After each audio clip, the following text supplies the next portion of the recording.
So we've been here for about 18 or 19 years or so.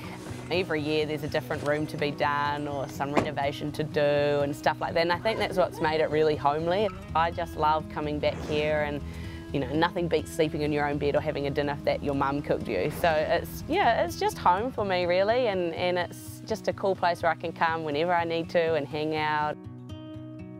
I have a brother and two sisters. We spent hours out in the backyard every day after school and before dinner and after dinner, and we'd be bouncing on the tramp all the time and perfecting our skills. And there's a wee hut, well, the skeleton of a hut in the corner. We painted it and kept it nice and tidy on the inside, playing houses, and those are some good memories.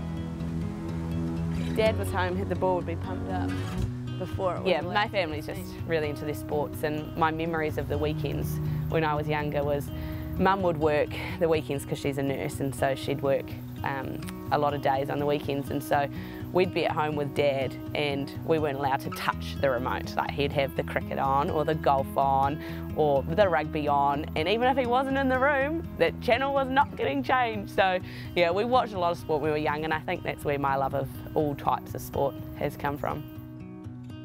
So I started playing netball when I was 6, and basically I did it because my older sister did it and I just wanted to do everything that she did. So I was kind of following in her footsteps, and I was down at the netball courts anyway, so I thought I might as well start playing, and I just loved it.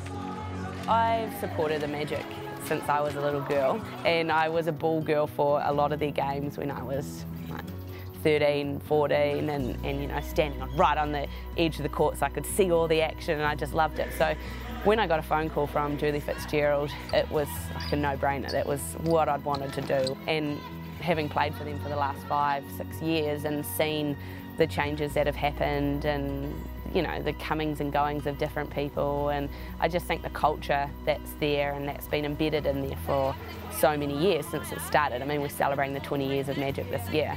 Is pretty cool, and it's really special to be part of that, and to hopefully when I finish my netball that I've left some sort of mark in there, and to help make the club, you know, as good as it can be.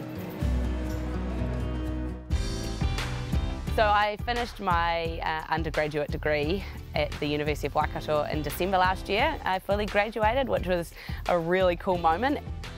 I did a Bachelor of Management Studies, majoring in marketing and human resource management.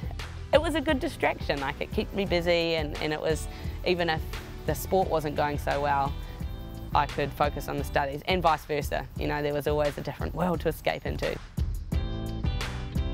Joe and I have been together since second year of uni. We're getting married at the end of this year, and he popped the question last year in Rarotonga, which was very romantic. When we first met, he's a staunch Southlander, so initially he was really into the steel, and his family are, but of course he's come around a bit, and he's a hard-out Magic supporter now, and his family are too, so it's all good. I think this year, especially for the Silver Ferns, is a big year for netball, with the World Cup obviously in July, and the ANZ Premiership that we're in at the moment is the trial basically for all us players. So as much as you want your team to do well, you want to be pushing that next level so that when it comes to international game time for the World Cup, we're all ready to go.